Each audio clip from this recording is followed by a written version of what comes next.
living my life hustling, struggling and naughty,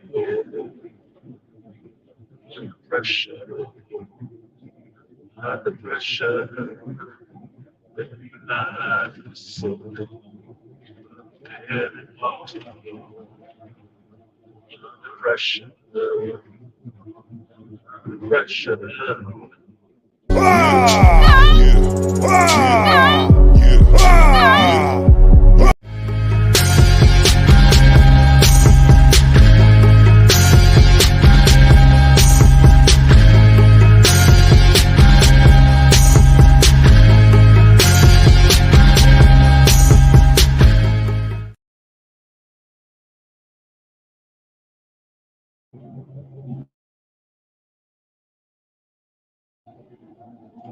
Good morning.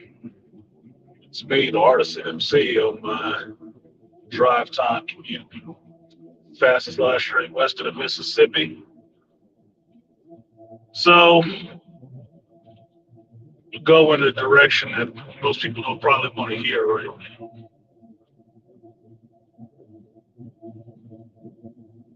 And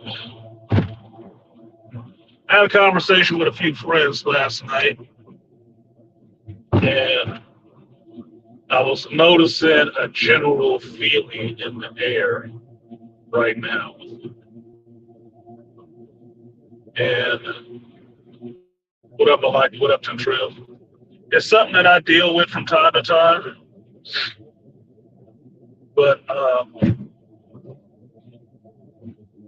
I see that my female friends are getting it a little rougher this year. So I would say that although winter is here, and that is basically it, look out for your friends, yo. Look out for your friends. What up, basically nerdy? Finally found his way back to the danger room.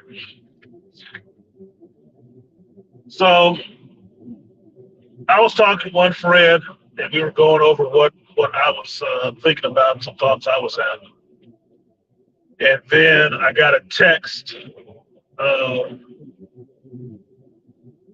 from my friend about how she was feeling. And, I probe because I'm that kind of person that actually gives a fuck. So I asked the question, like, what's going on? What's floating around your head when you put it on your heart? What is it? And she told me some stuff, how that she is really in a deep depression. And she recognizes it. And she is feeling, not needed and doesn't know what she's doing here and failing in life and shit like that. Like, I hear you. Now, understand, once I went to school for psychology, I stopped doing a lot of what I was doing beforehand, which was giving them free fucking therapy. Because my view on it was, yes, I was doing that shit for free already.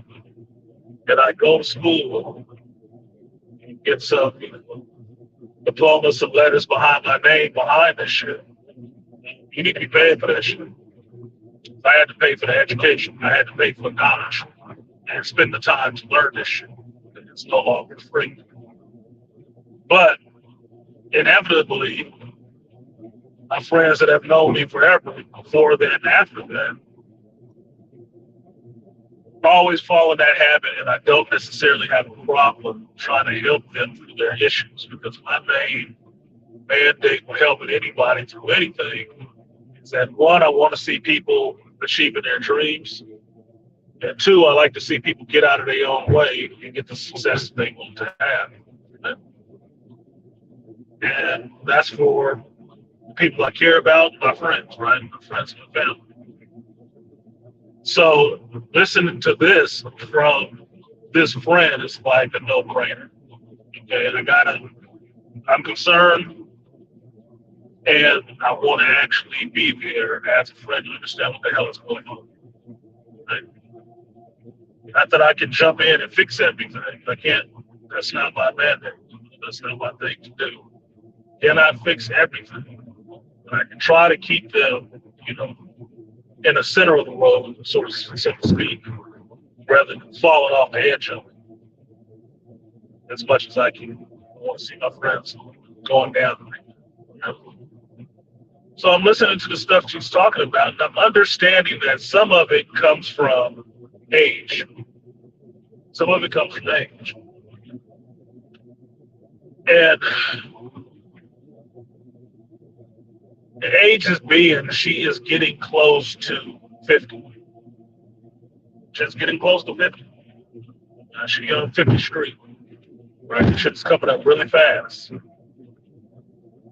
Her son has grown and living his life. She has grown living her life.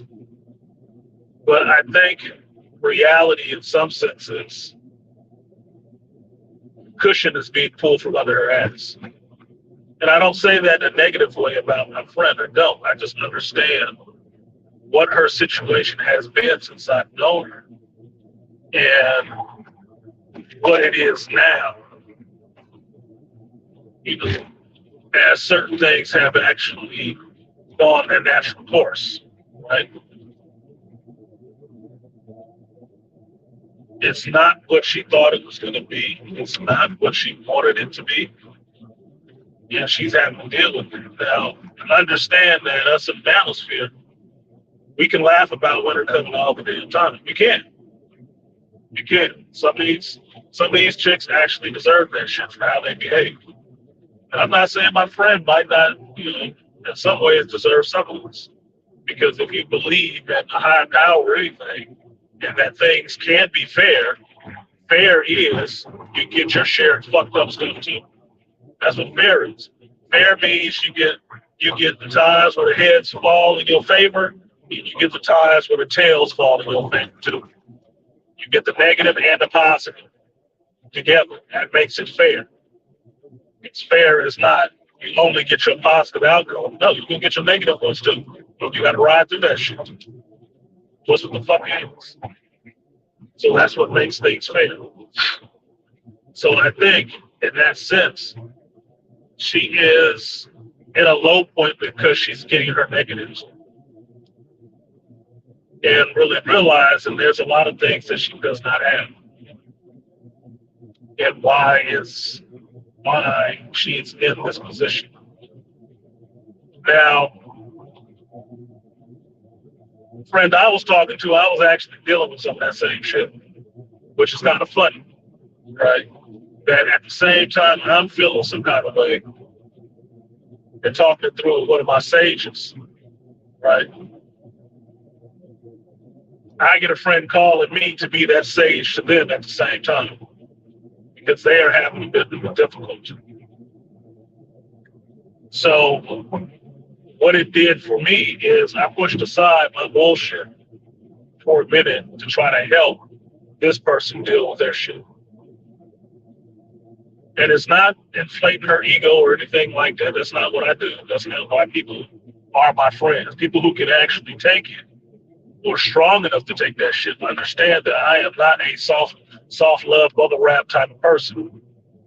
I care, but I am very much a Gen Xer, child of the 80s, which means tough love is the thing. And tough love may be telling you to get off your fucking ass. It may be.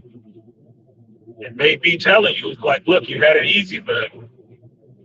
You had it easy for a long fucking time. All this is now is the universe correcting itself.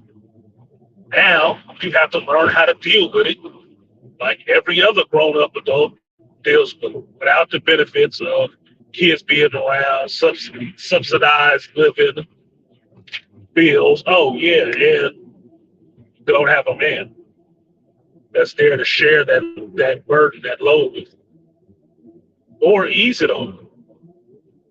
Either way, right? She doesn't have that. So now all that weight of actually surviving on your own without the benefit of, well, I get child support, The state gives me money for this. I get subsidized this. I get subsidized rent on this. Without all those benefits anymore, you get to be an actual single adult. And it's not fucking fun for her. She's not enjoying that shit at all. And I'm not saying that you should be enjoying it. I'm just saying it is a stark contrast to how she knew life for at least 15 to 20 years. And it's smacking her in the face really goddamn hard right now.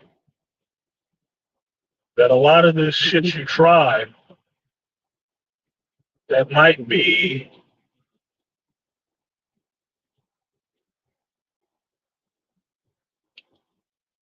not working, it's a little different risk when you don't have a cushion fall, right? Now, I don't wish no negative on her. I don't. I hate to see it going through this shit.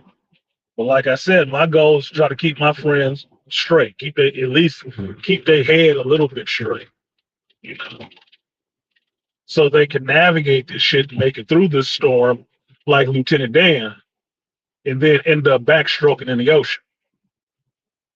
You know, that is my goal with the people in my life. I do what I can. So the stuff that came up that she was mentioning that she was dealing with, these are demons. These are interpersonal demons that she has not dealt with. She has been able to hide from it, run from it, disguise it with a bunch of other things, you know, people, places, trips, all this other kind of stuff. But as Kevin Samuels, you know, pointed out, shout out to Kevin, or RIP to Kevin, um, pretty girl privilege is a thing. And does run out at a point. It does run out at a point where you can get past the wall. Now, thankfully, in some ways, for my friend, she is still a very attractive woman. She is. But she has been more attractive when she was younger. And she is not younger anymore. She's over 40 now. So while she is still a very attractive woman, um, you do have that 40-year-old mileage. And what we talk about in the space a lot is you do have that 40-year-old hot girl summer. I got all these bodies in the closet. So, and how you know that is when a woman talks to you, especially a very attractive woman, talks to you about people using her, you know what it was. It's not that people were using her. She was trading on her looks for status, trips, all the rest of this shit, and realizing at the end of that day, all you really got was jumped up and down on her. What they say, the empty pocket and the wet ass, that's what you got.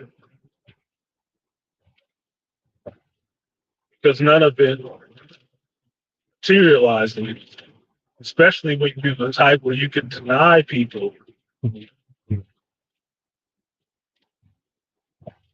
deny guys and marriage proposals and all that shit. You could do that, but never commit to anybody. It is a tough situation, but it is a bed of your making, you know, Eddie Rubble. It is. So I don't say that about my friend with any malice, with any glee. I don't say that about any of us. I'm just very analytical. And what it is what it is. It's not about emotion. It's about the facts of the situation. And those are the facts. So hearing her level of depression she has, or each layer of this stuff starts to weigh on her to apply that pressure to her psyche and her ego and her mind, it is a little disheartening. It is a little disheartening, right? Because one, I like to see people going through this shit. I know what that feels like. I know what it feels like. I have been there. More times that I'd like to mention, but I've been there. And every time I've had to be the one to pull myself out of that shit. Because I had to get my own head straight. So part of what I told her to try to recenter her was that, yeah, you failed at some shit last year. You did. Yeah, you might be failing right now. You might be. But you should look at that as an opportunity to remake yourself. Maybe this failure is stripping away all that fucking false pretense that you had on who you thought you were.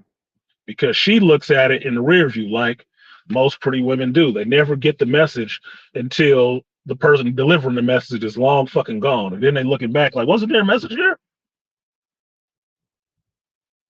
Message being, I'm not who I used to be. It's like, no, you're not. I'm not myself anymore. No, you're still yourself. You just ain't that version of yourself anymore that can go out, party, throw care to the wind, and don't give a fuck about none of that shit. No. Now somebody got to pay for that shit. And now that somebody is just you. Now it's just you. Now motherfuckers don't hit your inbox like they used to because you can get passed over by some younger, prettier chick. You can't. And your only respite or safe haven for a good ego boost is people who remember what you used to look like. Not the people that you get now. Because the people she get now, she don't find attractive. It is what it is. Because this is who you are now. This is why it's important for women, in some senses, to get married young. Or find a man who wants to commit to them early. Before the wall comes up, before you pass over 35 and getting 40 land and getting close to 50 land. You should. Why? Well, like I told my ex, one of my exes, Egyptian cotton, beautiful as hell, right? As close to a 10 as I've ever got, right? Telling her that beauty was a diminishing resource fucked her up, made her fucking angry as hell. But it's true. No, it's not sensitive. It don't make women that's gotten over on their beauty feel all warm and fuzzy. It doesn't. But it is a truism. You know that as a woman. You guys spend, I should say, women spend way too much time in the mirror doing makeup, doing hair, and stuff like that to not notice a new wrinkle on their face. Crow's feet, sagging lips, sagging boobs. They spend too much time looking at themselves not to know that shit. It's nothing that I'm doing to you. It's just a process of life. Just like men, if your testosterone start going down, your big ripply chest start falling down to your stomach and your belly start getting fatter. It's just what the fuck it is. It's called aging. We all gonna go through it. Some of us put it off as long as we can because we're afraid of it. And some of us just embrace it and say, fuck it. It is what it is. You know what? The hair thinning up there? Well, let's just cut this shit off. Some people say, my hair's thinning. I need to go get some staples and put some rug up there. There you go. So the ones that kind of thing hits hardest is women. And women who have traded their beauty for intelligence, integrity, and all the rest of that shit to get the cash and prizes that they wanted while they were young. Well, summer child, winter does come for everybody.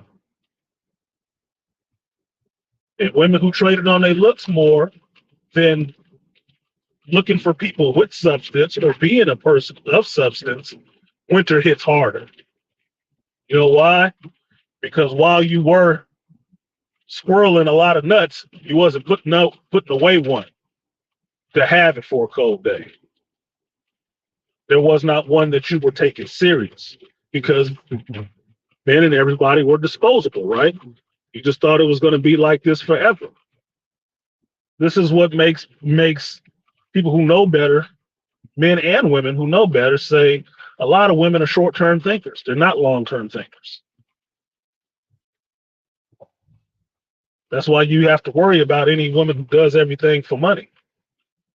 That's a whole mind state. She ain't thinking about the fact your ass is going to be old and saggy. You can't get this anymore. Are you actually doing something with that money? Or are you going to be one of these old prostitutes, old strippers still trying to get out there and going through fucking depression because nobody wants to look at your ass that much anymore? And you never cultivated a personality to where people would want to be around you other than the fact that you was pretty. Men always have to do that shit. There's some fat, ugly motherfucker right now who has a hell of a personality. He can have fine chicks around him. But you know why? He had to cultivate that shit. Because life has never been easy mode for him. He had to. He had to develop that kind of shit. There's some nerdy, socially awkward chick doing the same thing.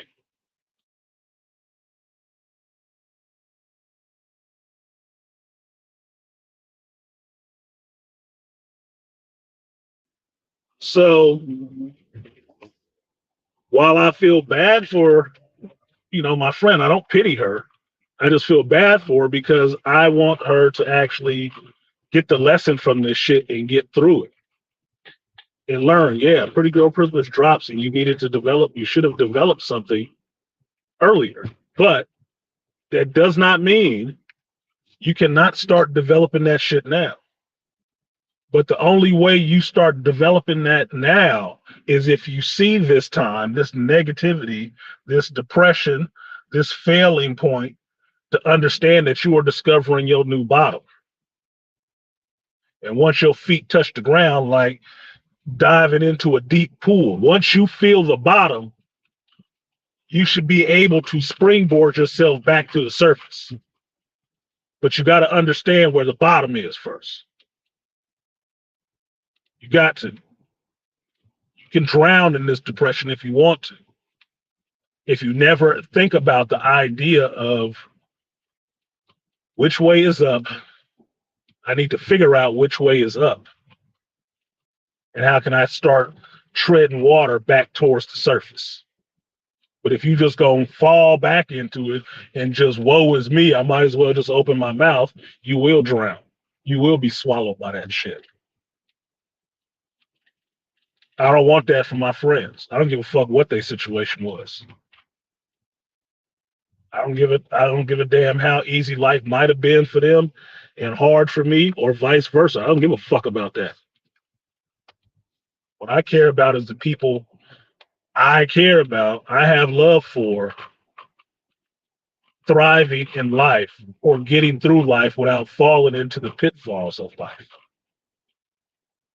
That's what I care about.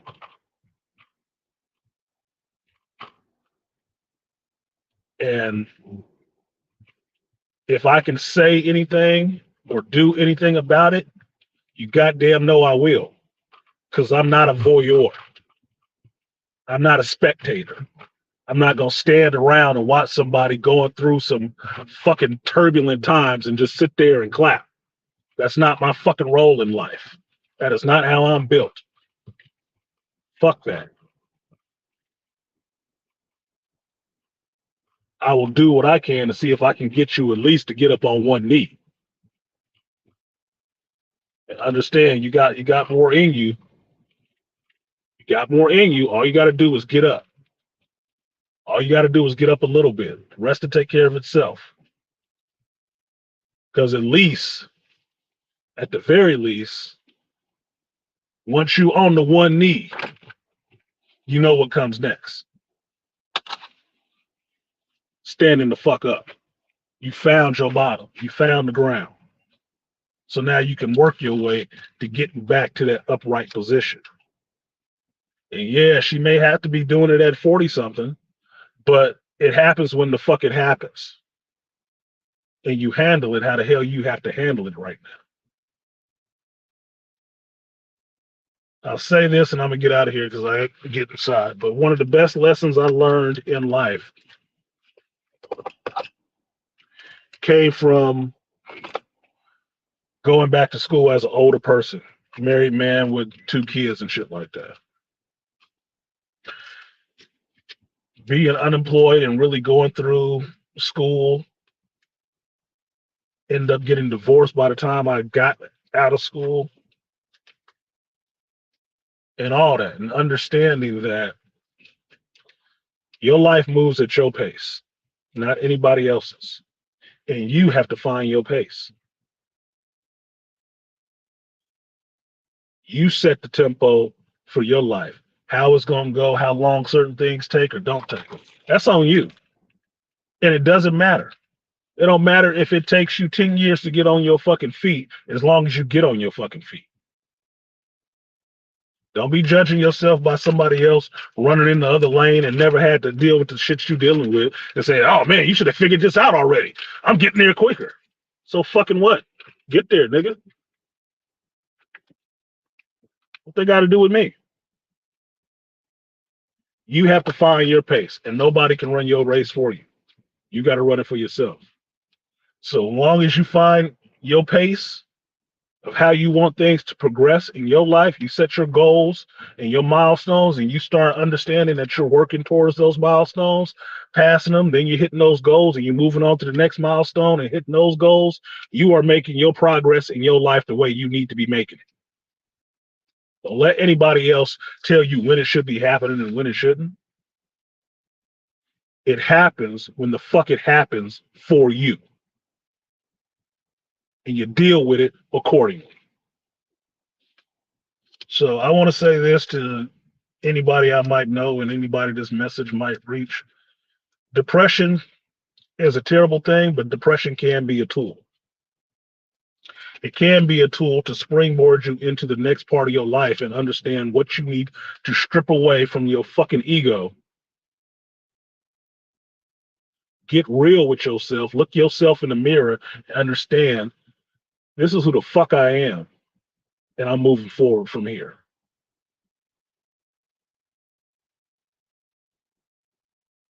Plain and simple. It's been Artisan MC, and I will catch you guys next time. Peace.